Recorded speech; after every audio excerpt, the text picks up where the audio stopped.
iPhone dizmodogini almashtirish xamirdan qil sug'urganda oson. Ketib yuringlar ko'rsam. Buning uchun bizga 3 Tools degan dastur kerak bo'ladi. Buni Telegram kanalimga tashab qo'yganman. USB kabel orqali telefonni ulaymiz.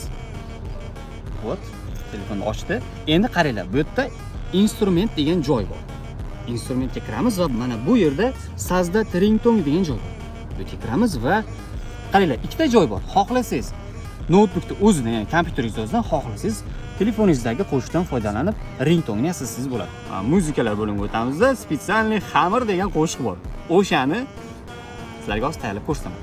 Mana qo'shiqni xohlagan joydan, xohlang o'rtasidan, xohlang boshidan, xohlagan joyingizdan qo'yasiz. O'zimizga kerakli joy tanlab olganimizdan keyin sazda ringtone degan joyda bosamiz. Bu yerda qo'shiq nomi chiqdi. Importovat устройствоni bosamiz. Ozgina kutganimizdan keyin bo'ldi. Endi hozir qaranglar, shu o'zi telefonni tekshiramiz. Настройкасida bu yerda zvukka kiramiz. Va ringtone. Mana o'rtoqlar, xamir. Qaranglar qanchalik oson.